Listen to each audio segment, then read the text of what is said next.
tidurnya ahlullah lebih baik daripada ibadah orang munafik. Orang munafik bolak-balik ke Mekah, Madinah, sholat 5 waktu, tapi nifak di kalbunya, ada kemunafikan. Mending dia tidur tapi kalbunya salim. Nabi itu mengajarkan mengenal Allah itu lebih awal daripada ibadah yang bernama ibadah ritual, karena mengenal Allah itulah ruhul ibadah. Jadi tidak aku ciptakan jin dan manusia kecuali untuk mengenal aku. Oleh karena itu bekal akhir zaman itu ilmu ma'rifatullah, ilmu mengenal Allah.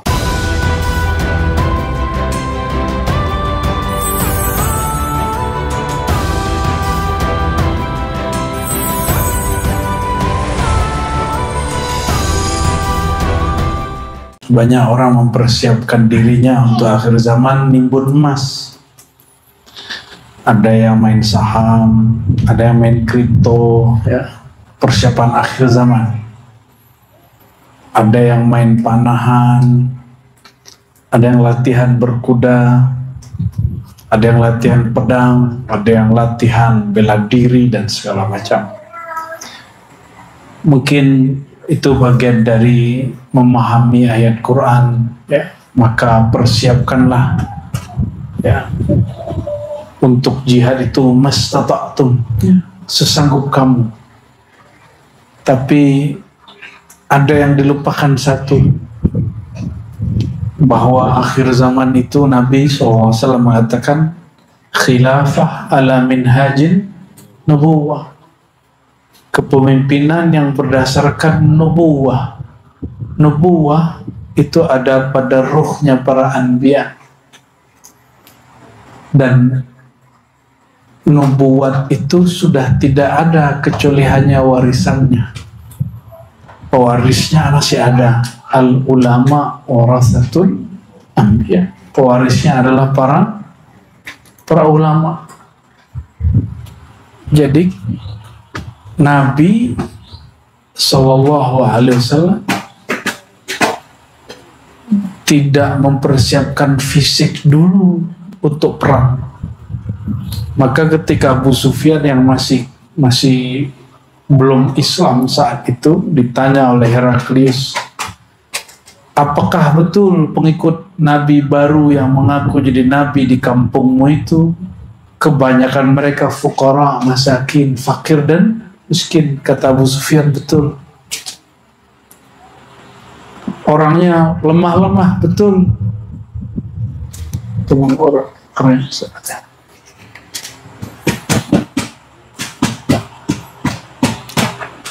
Tapi ketika perang Badar, jumlah mereka hanya 313, mengalahkan pasukan kufar Quraisy, dan dalam beberapa versi para masyayikh kita itu juga dibuat bantuan dari pasukan Romawi, wallahu a'lam.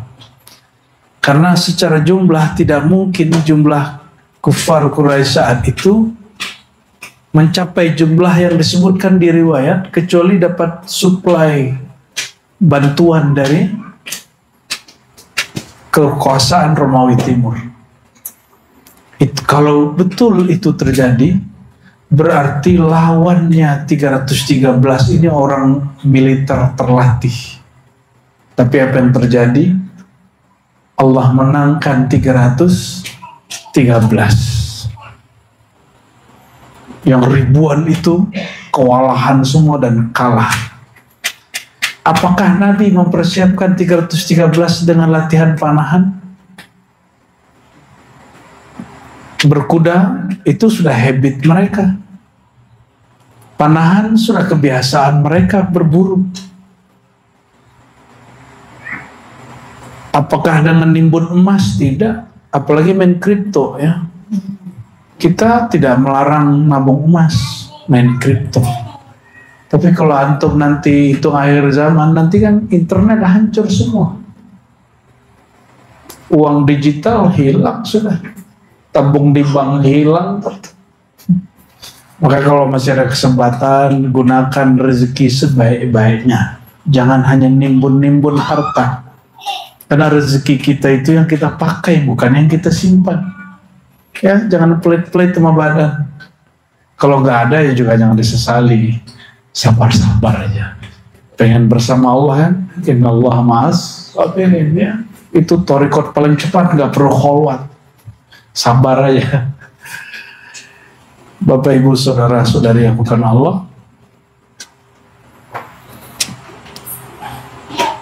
Jadi persiapan kita di akhir zaman itu bukan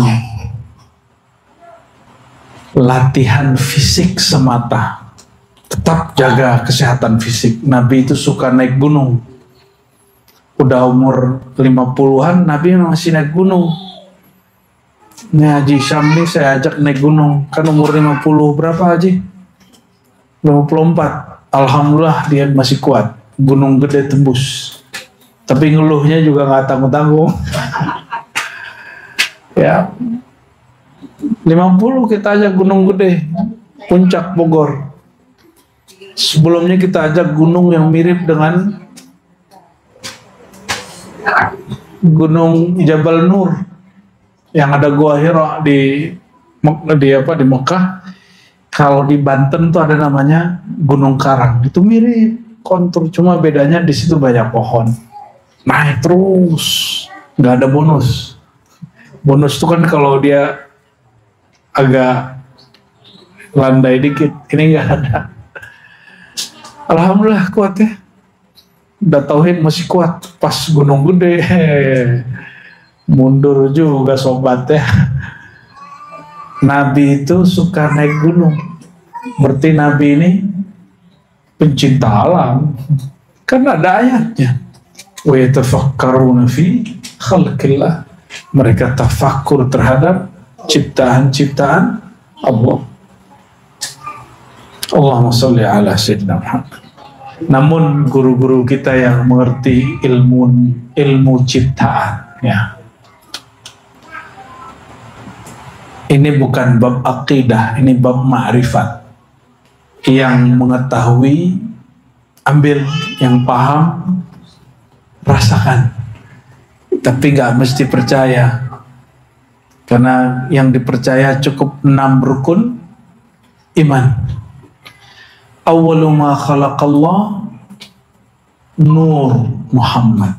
Nur Muhammadin. Ini bukan hadis. Yang pertama Allah cipta adalah nur Sayyidina Muhammad SAW. Maka yatafakkaruna fi khalqillah, mereka bertafakkur terhadap khalqillah, makhluk Allah, ciptaan Allah. Ciptaan Allah pertama siapa? Nur Muhammad SAW. Jadi tafakkur level tertinggi itu tafakkur fi nur Sayyidina Muhammad SAW. Berarti kajian Nur Muhammad itu perlu ditafakuri. Yang tidak boleh ditafakuri apa? Zatu Ahad. Zat Allah yang Maha Ahad itu nggak boleh. La tatafakkaru fi zatillah. Jangan coba-coba pikiran ini menyentuh wilayah zat Allah. Nanti begini. Tahu begini nggak? Ngomongnya udah nggak jelas. Ya masuk ini rumah sakit apa namanya kalau di Kudus? Di wilayah mana Mas? Magelang. Ya, terdekat di Magelang. Iya, itu deh. Jadi persiapan akhir zaman itu persiapan rohani, bukan hanya jasmani. Nanti punya duit nggak bisa dipakai, punya emas nggak ada orang mau. Orang nggak makan emas, mungkin sama si emasnya nanti dimakan. Maka nanti kanibalisme muncul karena nggak ada lagi yang dimakan. Orang makan daging temannya sendiri. Mungkin juga nanti ada yang makan anaknya sendiri. Nauzubillah min ahli, ya. Kecuali ahlullah, ya, kekasih-kekasih Allah.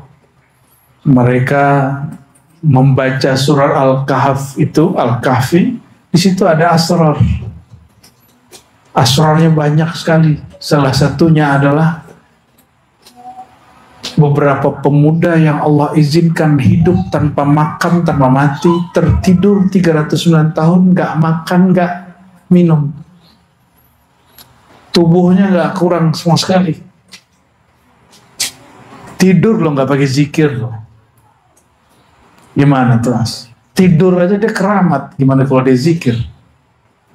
Ashabul Kahf itu tidur aja nggak apa-apa badannya, gimana kalau dibangun? Maka naumu ahlillah afdalu min ta'atil munafiqin, min ibadatil munafiqin. Tidurnya ahlullah lebih baik daripada ibadah orang munafik. Orang munafik bolak-balik ke Mekah, Madinah, sholat 5 waktu, tapi nifak di kalbunya, ada kemunafikan. Mending dia tidur tapi kalbunya salim, kalbunya selamat, ya. Dan Nabi SAW mengatakan an-naumu akhul maut, tidur itu saudara mati. Maka belajar cara mati husnul khotimah sebelum tidur. Lakukan apa yang Nabi katakan. Nabi mengatakan, la yamutanna ahadukum illa wa huwa yuhsinu dhanna billah. Jangan kamu mati kecuali dalam berbaik sangka kepada Allah. Maka sebelum mati baca bismikallahumma ayawamut, tambahkan raditu billahi rabbah. Ya Allah, ku ridho apapun maumu. Tiada lagi mauku kecuali hanya maumu. Kapan mulai hidup gelisah? Kalau ada mau kita dalam maunya Allah, ada kehendak kita dalam kehendak Allah. Mau zikir nih, kita punya kehendak mau cari tenang. Zikir bukan mau cari tenang, faedah zikir tenang. Tujuan zikir bukan tenang. Tujuan zikir itu yang disebut di Quran, wa ma khalaqtul jinna wal insa illa liya'budun. Itu adalah tujuan hidup, menghambakan diri sehamba-hambanya, serendah-rendahnya di hadapan Allah Subhanahu wa taala. Maka ulama ahlullah ijma mentafsirkan illa liya'budun, kecuali untuk menyembah aku, diartikan bukan menyembah tapi mengenal aku, kata Allah. Jadi tidak aku ciptakan jin dan manusia kecuali untuk mengenal aku. Inilah yang kami ulang-ulang kalam Imam Salafus Saleh, Imam Sayyid Taifah, pemimpin semua tariqah di zamannya Imam Abul Qasim Junaid Al-Baghdadi. Ya, apa kata beliau? Awal ibadat itu ma'rifatullah, mengenal Allah. Kalau yang kita kenal sekarang, awaluddin ma'rifatullah, awal agama mengenal Allah. Tapi kenapa hari ini, mohon maaf, sahabat-sahabat kita, para pendakwah, belajar fikih aja dulu, gak usah ngaji-ngaji tasawuf, gak usah ngaji-ngaji yang aneh-aneh, ntar kamu gila, majnun nanti. Ini kalam apa ini? Nabi itu mengajarkan mengenal Allah itu lebih awal daripada ibadah yang bernama ibadah ritual. Karena mengenal Allah itulah ruhul ibadah. Ruhnya dulu dihidupkan, baru ruku sujudnya. Makanya anak-anak kita ini pada terpaksa kalau disuruh sholat. Jangan-jangan nih bapak ibu ini sebagian masih paksa nih sholat nih. Ya ada maghrib gitu ya. Ya isya lagi. Ya subuh ngantuk. Masih gitu gak? Kalau masih begitu berarti belum mengenal yang disembah. belum mengenal siapa yang disembah. Kalau saja orang kenal siapa yang disembah, apa kata Sufyan Ats-Tsauri? Seandainya tidak ada sholat, zikir, jamaah, tahajud, ilmu, baca Quran dan silaturahim, saya lebih baik mati saja, katanya. Karena beliau habis baca hadis, ad-dunya mal'un wa mal'unun ma fiha. Hadis Tirmizi, dunia ini terkutuk dan terkutuk semua yang terkait dengan dunia. Maka siapapun yang memasukkan dunia ke kolbunya terkutuk. Jadi boleh masukin dunia ke sini, ke kolbu. Kolbunya mau disayang Allah atau mau dikutuk Allah? Mau disayang Allah. Jangan pernah biarkan dunia masuk. Dunia itu sederhana. Mulai yang kecil-kecil, makan. Ketika makanan di depan, yang pertama dilakukan baca bismillah dulu atau langsung ngambil? Jujur. Sering lupa kan? Ini thoriqoh kecil-kecilan aja kita lupa. Bahwa yang memberi kenyang itu bukan nasi, bukan makanan, tapi Allah. Nasi itu cuma asbab aja. Itu tadi Ashabul Kahfi berapa tahun nggak makan minum? 309 tahun. Itu tidur keramat. Tidur aja punya keramat. Gimana kalau bangun? Nanti ada masa, kata Nabi, di akhir zaman itu tidak turun hujan 3 tahun. Paceklik di semua wilayah di dunia. Orang berebut air pastinya. Gimana nanti kalau kita nggak ada air? Makanya kalau minum air jangan jangan ditinggal-tinggal itu. Nangis air itu. Ya. Kalau minum nggak habis bawa pulang. Kenapa? Itu air akan nandain kita kalau kita suka buang-buang di hari ini. Innal mubadzirin, orang yang disebut mubazir itu bukan lagi teman setan, saudaranya setan. Ikhwan, ya, bahasanya apa? Saudara. Cuma syaitan itu ada yang merasuk, ya, ke dalam kolbu. Dia bukan merasuk lagi melalui pikiran. Kalau pikiran jin. Makanya orang kesurupan itu pikiran yang masalah. Itu sebabnya kalau ditanya kenapa orang kesurupan, pasti masalah pikiran, stres.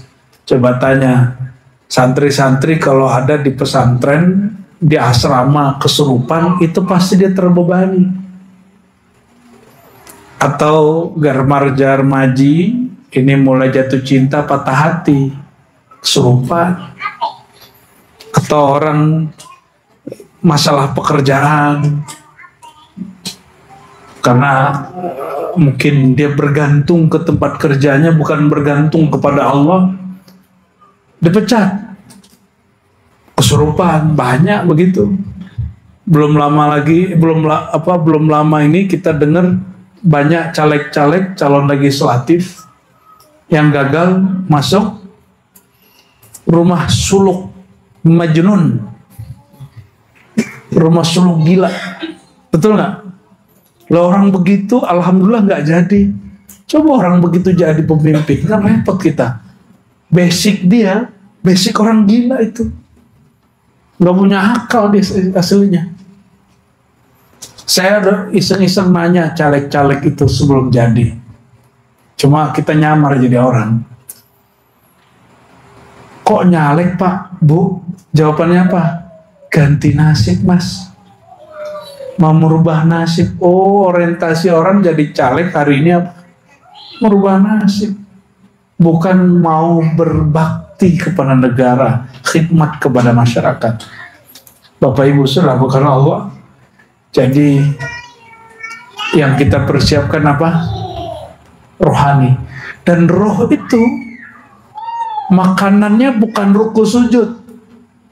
Makanannya mengenal siapa yang kita rukui dan sujudi. Beda nggak? Ruku sujud itu ibadahnya badan. Membaca itu ibadahnya lisan. Menyebut ibadahnya kolbu. Memutuskan ibadahnya fuad.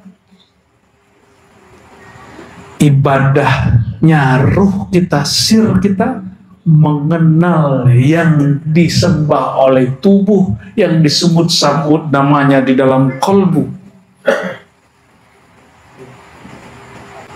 Oleh karena itu, bekal akhir zaman itu ilmu ma'rifatullah, ilmu mengenal Allah.